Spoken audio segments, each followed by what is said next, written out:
አንድ ቀን ምሽት ላይ እናትየው በታብሌቶቻቸው ወይም አይፓድ ተጠምደው ለነበሩት ሁለት ልጆቼ አሁን የመተኛ ሰዓት ነው አቁሙ አለቻቸው። የ12 ዓመት ልጇ ግን ቀና እንኳ ሳይል አልተኛም ብሎ ጮኸ።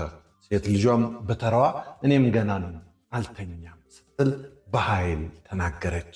እናትየውም በትዕግስት ተጨማሪ 1 ሰዓት ሰጥቻችኋለሁ፣ በሰዓቱ ካልተኛችሁ ታብሌታችሁን ወስደዋለሁ ስትል አስጠነቀቀቻቸው። ልጇ ግን በድፍረት ተይን እባክሽ እስቲ እናቴ እንደ ሕፃናት ተይን በማለት መለሰላት። ይሄኔ እናትየው ምንም ሳትናገር በዝምታ ጥላቸው ወጣች። በማግስቱ ልጆቹ ከትምህርት ቤት ሲመለሱ ታብሌቶቻቸውን ካስቀመጡበት ቦታ አጡት። ወንድ ልጇም በቁጣ ታብሌቴ ማን ያነሳው ሲል ጠየቀ።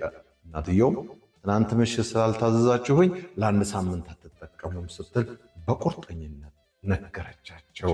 ልጆቹ በንዴት ተሞልተው በጣም እንጠላሻለን፣ እንዲያውም ከቤት እንወጣለን ብለው ቦርሳቸውን ጠቅልለው ተነሱ። እናትየው እንድትለምናቸውና ይቅርታ እንድትላቸው ጠብቀው ነበር።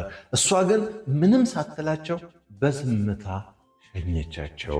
ምሽት ላይ ቅዝቃዜውና ድካሙ ሲበረታባቸው ልጆቹ ተስፋ ቆርጠው ተመለሱ። በሩን በኃይል አንኳኩ። እባክሽን እናታችን ክፈችልን፣ መግባት እንፈልጋለን እያሉ ቢጮሁም እናትየው ለ1 ሰዓት ያክል ድምፅ ሳታሰማ አቆየቻቸው። በመጨረሻም በሩን ከፍታ በዚህ ቤት መኖር ትፈልጋላችሁ ስትል ጠየቀቻቸው።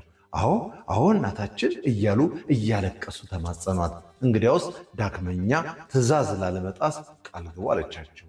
ልጆቹ በኀፍረትና በትህትና ቃል ገብተው ወደ ቤት ገቡ። ወዳጄ ስነ ስርዓት በወቅቱ ቢከብድና ቢጎዳ እንኳ ለወደፊት ሕይወት ታላቅ አክብሮትና ኃላፊነትን ይገነባል። ልጆችን መውደድ ማለት ሁሉንም ፍላጎታቸው መፈጸም ሳይሆን ለድርጊታቸው ውጤት ወይም ኮንሲኩዌንስ እንዳለ ማስተማር ነው። ታዛዥነትና አክብሮት በቤተሰብ ውስጥ ሰላምን፣ በሕይወት ውስጥ ደግሞ ስኬትን ያመጣሉ። ሳሙኤል ግርማ እንዳዘጋጀው፣ በለጠ ሸቴ ዘሀገረ ኢትዮጵያ እንዳቀረበው